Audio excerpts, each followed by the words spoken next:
ଆଜିର ପ୍ରସଙ୍ଗ ବ୍ୟାପକ ନିଯୁକ୍ତି ଓ କର୍ମଶକ୍ତିକୁ ସୁରକ୍ଷିତ ରଖିଛି ପ୍ରଧାନମନ୍ତ୍ରୀ ବିକଶିତ ଭାରତ ରୋଜଗାର ଯୋଜନା। ଆଲେଖ୍ୟ ଆଞ୍ଚଳିକ ସମ୍ବାଦ ବିଭାଗ ଉପସ୍ଥାପନାରେ ମୁଁ ସୁଭାଷ ଚନ୍ଦ୍ର ଶତପଥୀ। ଦେଶର ସବୁଠାରୁ ବଡ଼ ଶକ୍ତି ହେଉଛି ଯୁବବର୍ଗ ଓ ଗତିଶୀଳ କର୍ମଶକ୍ତି। ଆର୍ଥିକ ଅଭିବୃଦ୍ଧିକୁ ତ୍ୱରାନ୍ୱିତ କରିବା ସହିତ 2047 ବିକଶିତ ଭାରତ ସ୍ୱପ୍ନ ସାକାର କରିବାରେ ଏହି ଶକ୍ତିର ଗୁରୁତ୍ୱପୂର୍ଣ୍ଣ ଭୂମିକା ରହିଛି। ପ୍ରତ୍ୟେକ ବର୍ଷ ଲକ୍ଷାଧିକ ଯୁବବର୍ଗ କର୍ମଶକ୍ତି କ୍ଷେତ୍ରକୁ ପ୍ରବେଶ କରୁଛନ୍ତି। ଜନସଂଖ୍ୟାଗତ ସୁବିଧାକୁ ନିରନ୍ତର ତଥା ସମାବେଶୀ ବିକାଶରେ ରୂପାନ୍ତରିତ କରିବା ଲକ୍ଷ୍ୟରେ ପ୍ରଧାନମନ୍ତ୍ରୀ ବିକଶିତ ଭାରତ ରୋଜଗାର ଯୋଜନା ଗୁରୁତ୍ୱପୂର୍ଣ୍ଣ ଭୂମିକା ଗ୍ରହଣ କରୁଛି।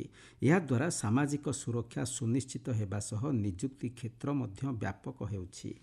ନିଯୁକ୍ତି କ୍ଷେତ୍ରକୁ ସମର୍ଥନ ମାଧ୍ୟମରେ ଏହି ଯୋଜନା ବ୍ୟକ୍ତିଗତ, ପାରିବାରିକ ଏବଂ ଦେଶର ଆର୍ଥିକ କ୍ଷେତ୍ରକୁ ସଶକ୍ତ କରିପାରୁଛି। ଚଳିତ ବର୍ଷ ଏହି ଯୋଜନା 1 ବର୍ଷ ପୂରଣ କରିଛି।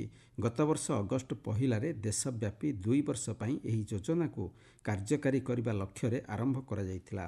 ଏଥିପାଇଁ 99,446 କୋଟି ଟଙ୍କାର ବ୍ୟୟ ଅଟକଳ କରାଯାଇଛି। ଏହି ଯୋଜନାର ମୂଳ ଲକ୍ଷ୍ୟ ହେଉଛି 3.5 କୋଟିରୁ ଅଧିକ ଯୁବବର୍ଗଙ୍କ ପାଇଁ ନିଯୁକ୍ତି କ୍ଷେତ୍ର ସୃଷ୍ଟି କରିବା। ସେଥିମଧ୍ୟରୁ 1,92 ଲକ୍ଷରୁ ଅଧିକ ପ୍ରଥମ ଥର ପାଇଁ କର୍ମଜୀବନ ଆରମ୍ଭ କରୁଛନ୍ତି। ସେମାନଙ୍କୁ EPFO ପଞ୍ଜୀକରଣ ମାଧ୍ୟମରେ ସଂଗଠିତ କର୍ମଶକ୍ତିରେ ପ୍ରବେଶ କରିବା ପାଇଁ ଏହି ଯୋଜନା ପ୍ରୋତ୍ସାହନ ପ୍ରଦାନ କରୁଛି। ଏହି ଯୋଜନା ଉଭୟ କର୍ମଚାରୀ ଏବଂ ନିଯୁକ୍ତିଦାତାଙ୍କୁ ସୁଫଳ ପ୍ରଦାନ କରୁଛି। ଫଳରେ ନିଯୁକ୍ତିଦାତା ଏବଂ ଯୁବ କର୍ମଚାରୀଙ୍କ ମଧ୍ୟରେ ଏକ ଦୃଢ଼ ସମ୍ବନ୍ଧ ସୃଷ୍ଟି ହୋଇପାରୁଛି। ପ୍ରଥମ ଥର ପାଇଁ ଚାକିରିରେ ପ୍ରବେଶ କରୁଥିବା ଯୁବବର୍ଗଙ୍କ ଆକାଂକ୍ଷାକୁ ଏହା ମଜବୁତ କରିପାରୁଛି। ବୃତ୍ତିଗତ ଯାତ୍ରା ଆରମ୍ଭ କରୁଥିବା ଯୁବଗୋଷ୍ଠୀ ଏବଂ ନୂତନ ନିଯୁକ୍ତି ସୁଯୋଗ ସୃଷ୍ଟି କରୁଥିବା ଅନୁଷ୍ଠାନଗୁଡ଼ିକ ଏହାଦ୍ୱାରା ଉତ୍ସାହିତ ହେଉଛନ୍ତି। ଏହି ଯୋଜନା ଦ୍ୱାରା ଇତିମଧ୍ୟରେ ପ୍ରାୟ 70 ଲକ୍ଷ ନିଯୁକ୍ତି ସୁଯୋଗ ସୃଷ୍ଟି ହେବା ସହିତ ପ୍ରଥମ ଥର ପାଇଁ ସେହି ସଂଖ୍ୟକ ଯୁବବର୍ଗ ସାମାଜିକ ସୁରକ୍ଷା ପରିସର ମଧ୍ୟରେ ଅନ୍ତର୍ଭୁକ୍ତ ହୋଇଛନ୍ତି। ଯୋଜନା ଅଧୀନରେ ମାସିକ 1 ଲକ୍ଷ ଟଙ୍କା ପର୍ଯ୍ୟନ୍ତ ଦରମା ପାଉଥିବା କର୍ମଚାରୀ 15,000 ଟଙ୍କା ପର୍ଯ୍ୟନ୍ତ ପ୍ରୋତ୍ସାହନ ରାଶି ପାଇଥାନ୍ତି। ଏହାକୁ 2ଟି କିସ୍ତିରେ ପ୍ରଦାନ କରାଯାଇଥାଏ। ପ୍ରଥମ 6 ମାସର ଚାକିରି ପରେ ପ୍ରଥମ କିସ୍ତି ଏବଂ 12 ମାସ ସମ୍ପୂର୍ଣ୍ଣ ହେବା ପରେ ଦ୍ୱିତୀୟ କିସ୍ତି ଅର୍ଥ ଦିଆଯାଇଥାଏ। ସିଧାସଳଖ ହିତାଧିକାରୀଙ୍କ ବ୍ୟାଙ୍କ ଖାତାକୁ ଏହି ପ୍ରୋତ୍ସାହନମୂଳକ ରାଶି ସ୍ଥାନାନ୍ତରିତ ହୋଇଥାଏ। ସେହିଭଳି ନିଯୁକ୍ତିଦାତା ମଧ୍ୟ ପ୍ରୋତ୍ସାହନ ରାଶି ସରକାରଙ୍କ ତରଫରୁ ପାଇଥାନ୍ତି। 2 ବର୍ଷ ପର୍ଯ୍ୟନ୍ତ ମାସିକ 3,000 ଟଙ୍କା ଯାଏଁ ପ୍ରୋତ୍ସାହନ ରାଶି ନିଯୁକ୍ତିଦାତାଙ୍କୁ ପ୍ରଦାନ କରାଯାଇଥାଏ। ଫଳରେ ନିଯୁକ୍ତିଜନିତ ଆର୍ଥିକ ଚାପ ହ୍ରାସ ପାଇଥାଏ। ଏହି ସୁବିଧା ପାଇଥିବା ଯୁବବର୍ଗଙ୍କ ମଧ୍ୟରେ 30% ମହିଳା ଅନ୍ତର୍ଭୁକ୍ତ। ଅନ୍ୟ ପ୍ରକାରେ କହିଲେ ମହିଳା ସଶକ୍ତିକରଣ କ୍ଷେତ୍ରରେ ଏହି ଯୋଜନା ସଫଳ ରୂପାନ୍ତରଣ ଆଣିପାରିଛି।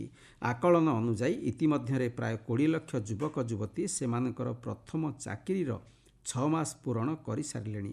ସେଥିମଧ୍ୟରୁ 10 ଲକ୍ଷରୁ ଅଧିକ ହିତାଧିକାରୀ ପ୍ରୋତ୍ସାହନ ରାଶି ପାଇସାରିଛନ୍ତି।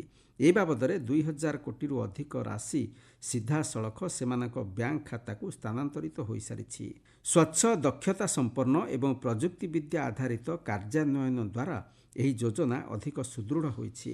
ଗତ 12 ବର୍ଷ ମଧ୍ୟରେ ଦେଶର ନିଯୁକ୍ତି ଇକୋସିଷ୍ଟମରେ ଗୁରୁତ୍ୱପୂର୍ଣ୍ଣ ରୂପାନ୍ତରଣ ସମ୍ଭବ ହୋଇପାରିଛି। ନିଯୁକ୍ତି କ୍ଷେତ୍ରକୁ ସୁରକ୍ଷିତ, ମର୍ଯ୍ୟାଦା ସମ୍ପନ୍ନ ଏବଂ ସାମାଜିକ ସୁରକ୍ଷା ସହ ସାମିଲ କରିବାକୁ ସରକାର ଧ୍ୟାନ କେନ୍ଦ୍ରୀଭୂତ କରିଛନ୍ତି। ବିଭିନ୍ନ ରାଷ୍ଟ୍ର ସହ ମୁକ୍ତ ବାଣିଜ୍ୟ ଚୁକ୍ତିନାମା ଦ୍ୱାରା ପ୍ରଧାନମନ୍ତ୍ରୀ ବିକଶିତ ଭାରତ ରୋଜଗାର ଯୋଜନାର ପ୍ରଭାବ ପରିଲକ୍ଷିତ ହୋଇଛି।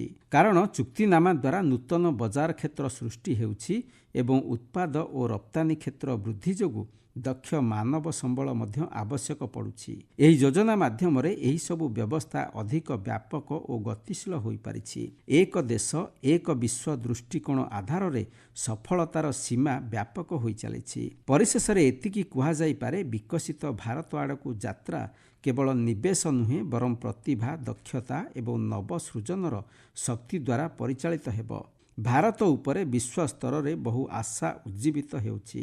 ଦେଶର ଯୁବବର୍ଗ ନିଜର ଦୃଢ଼ ନିଷ୍ଠା, ସୃଜନଶୀଳତା ଏବଂ ଦକ୍ଷତା ମାଧ୍ୟମରେ ନିଶ୍ଚୟ ଏହାକୁ ପୂରଣ କରିପାରିବେ। ପ୍ରଧାନମନ୍ତ୍ରୀ ବିକଶିତ ଭାରତ ରୋଜଗାର ଯୋଜନା ଏଥିପାଇଁ ସରକାରଙ୍କ ଅଙ୍ଗୀକାରବଦ୍ଧତାକୁ ପ୍ରତିପାଦନ କରୁଛି।